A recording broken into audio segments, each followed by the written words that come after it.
नमस्कार। आज बात WHO की। WHO मतलब वर्ल्ड हेल्थ ऑर्गेनाइजेशन। आज हम बात कर रहे हैं WHO की अपनी सेहत खराब होने वाली है और WHO की इस खराब होती हुई सेहत का दुनिया भर में क्या असर पड़ना निश्चित है और हमें क्या करना चाहिए। तो बातचीत को शुरू करते हैं। सेकेंड वर्ल्ड वॉर के बाद लगभग 75 ईयर प्लस टाइम से यूनाइटेड स्टेट्स की यह एजेंसी दुनिया भर में क्लेम करती है कि वो हेल्थ से रिलेटेड काम कर रही है। इसकी कमजोरी या इसके भविष्य में कुछ कम एक्टिव हो जाने से अर्थात बीमार पड़ जाने से दुनिया भर में कुछ इफेक्ट पड़ सकते हैं। वो इफेक्ट्स बहुत ही वाइड होने वाले हैं।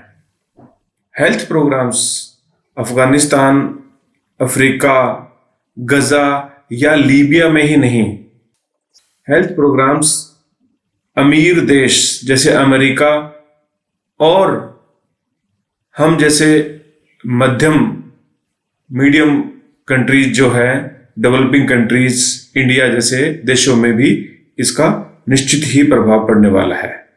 अफगानिस्तान जैसी कंट्रीज में तो लाखों लोगों का स्वास्थ्य संबंधी कार्यक्रम, हेल्थ मैनेजमेंट, हेल्थ की केयर यूनाइटेड नेशन की फंडिंग पे डिपेंडेंट है।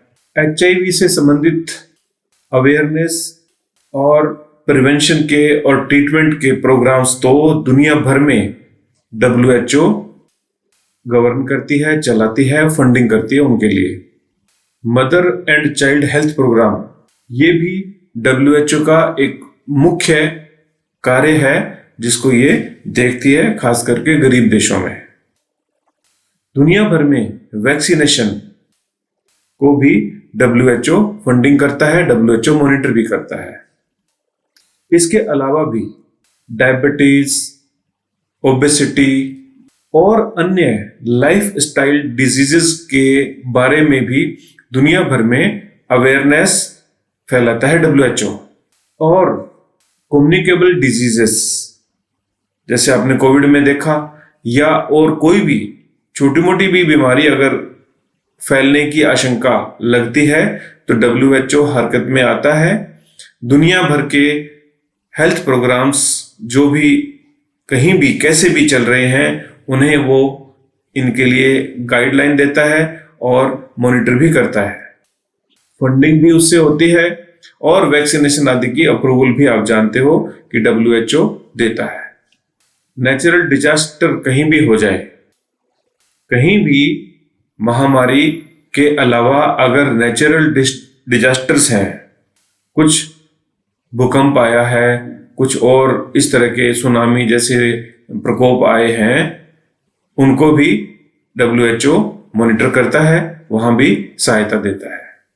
कैंसर, TB, मलेरिया जैसी क्रोनिक इलनेस के लिए भी WHO काम करता है और WHO के कमजोर हो जाने से ये सब प्रोग्राम्स निश्चित ही प्रभावित होने वाले हैं। मलेरिया के लिए भी दुनिया भर में WHO कार्य करता है।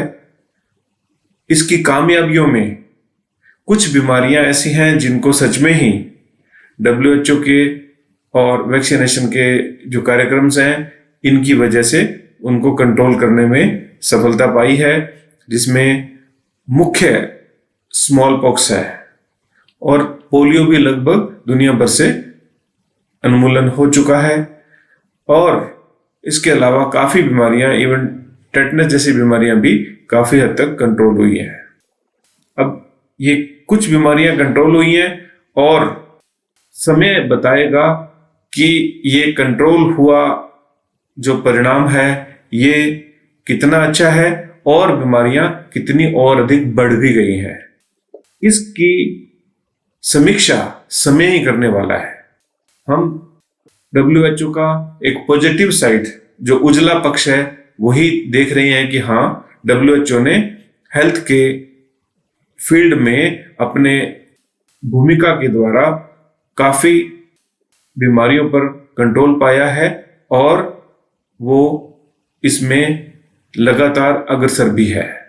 साफ पानी, संतुलित भोजन, सैनिटेशन, न्यूट्रिशनल डेफिशिएंसी, बीमारियों से रोकथाम के लिए और रिहेबिलिटेशन के लिए ये डब्ल्यूएचओ जो कार्यक्रम कर रहे थे, इसकी सेहत खराब हो जाने से, डब्ल्यूएचओ के कमजोर हो जाने से ये सब भी बहुत प्रभावित होने वाले हैं। और इसकी वजह से दुनिया भर में एक डर है, एक माहौल है, जैसे कि कोई सहारा छूटने वाला जब होता है वैसा।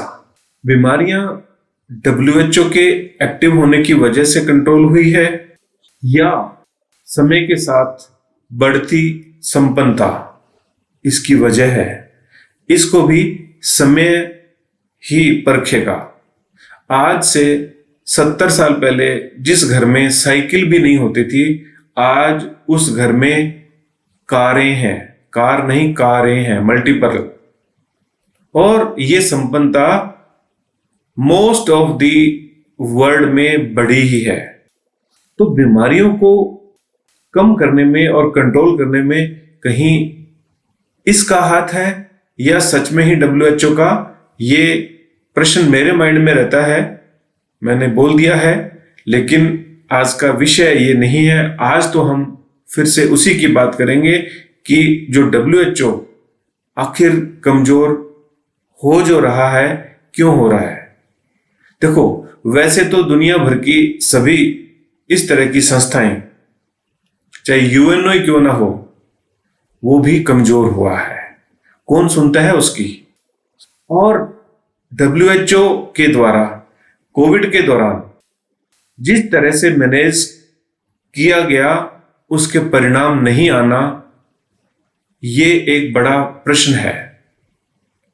और कदाचित यही प्रश्न है जिस प्रश्न ने इसकी जो फंडिंग कंट्रीज है, फंडिंग सोर्सेज है, उनको सोचने पर मजबूर कर दिया कि आखिर हम फंड क्यों दे रहे हैं।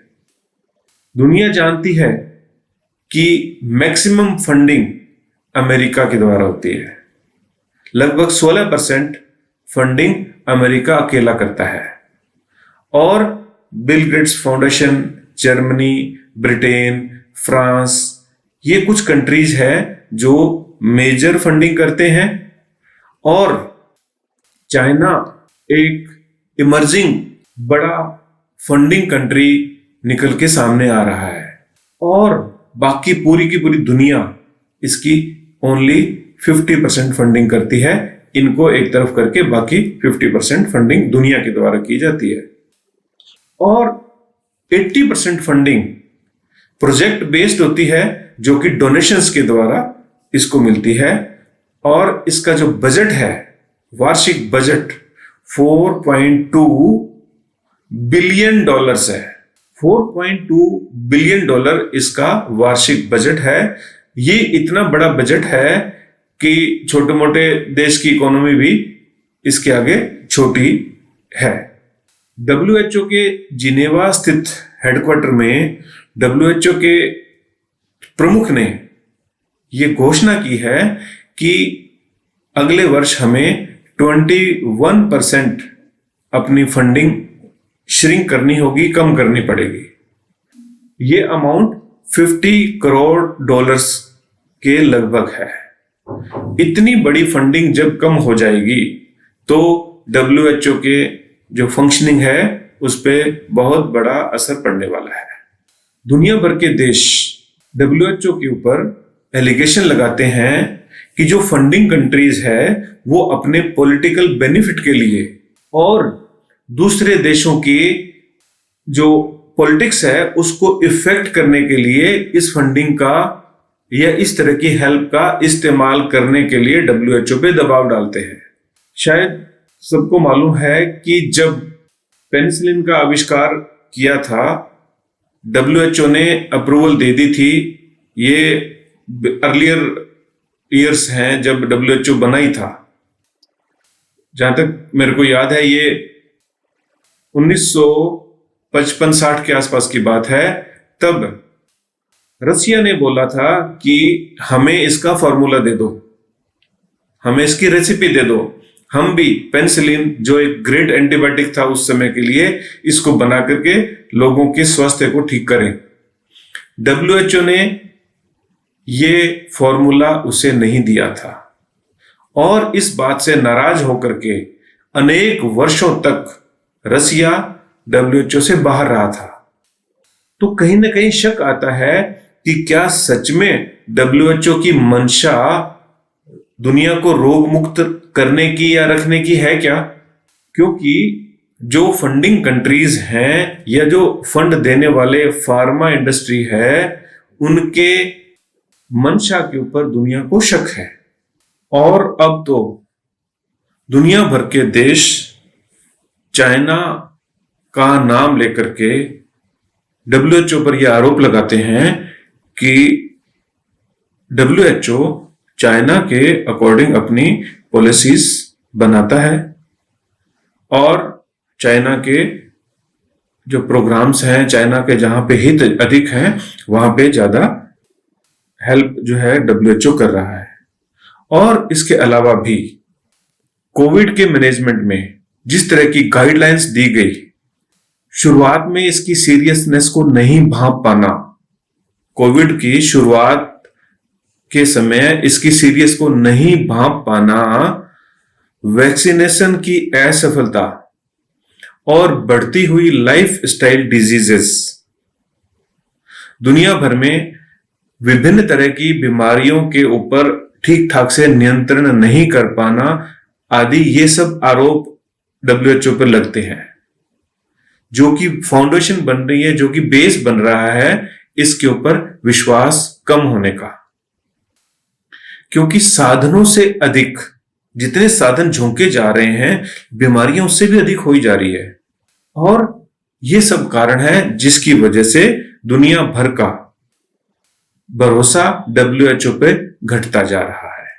एक और यूरोप और अमेरिका अपने आंतरिक मसलों में उलझे हुए हैं, अपने यहां बेरोजगारी, अपने यहां बढ़ती हुई महंगाई आदि में उलझे हुए हैं, और दूसरी ओर चाइना का दखल बढ़ता जा रहा है।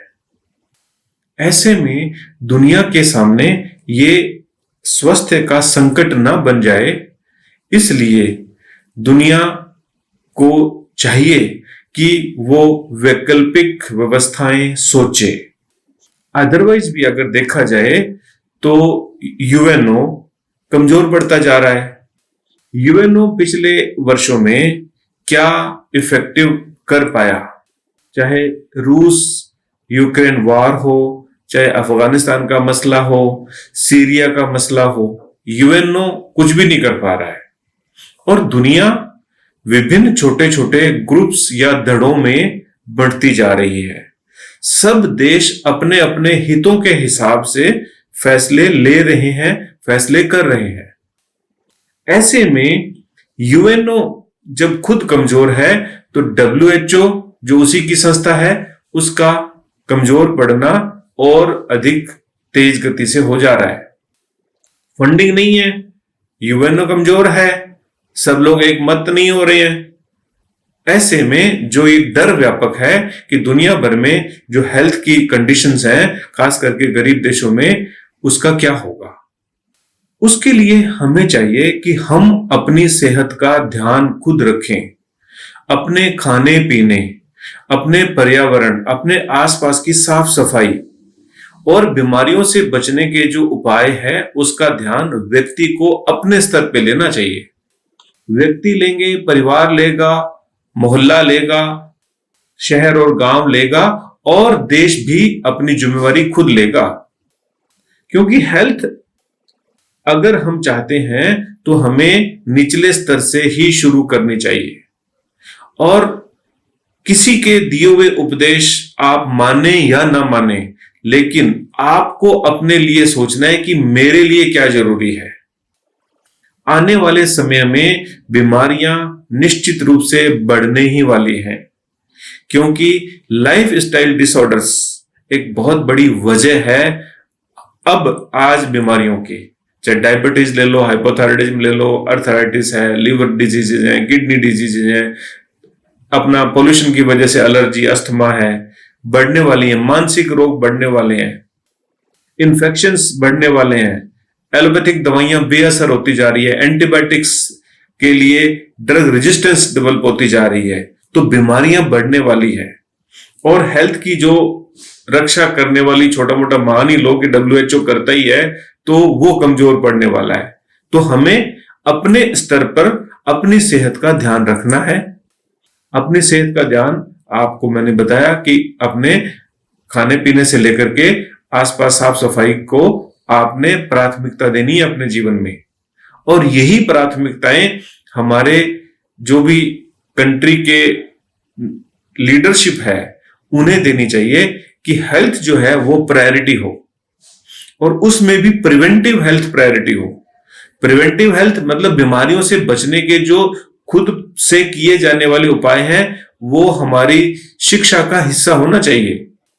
केवल वैक्सीनेशन या केवल सुपरफिशियल ऐसा कुछ करके बीमारियां नहीं ठीक हो सकती है।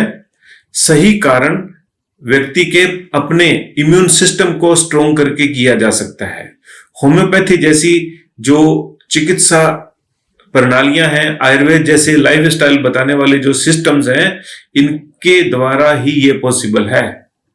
एलोपैथिक सिस्टम अपनी भूमिका जितनी जो कर रहा है ठीक है, करे ना, सब मिलके काम करें। तो एक प्राकृतिक जीवन जीना, केमिकल फ्री फूड खाना, अपना ध्यान खुद से रखना, ये सबको करना है।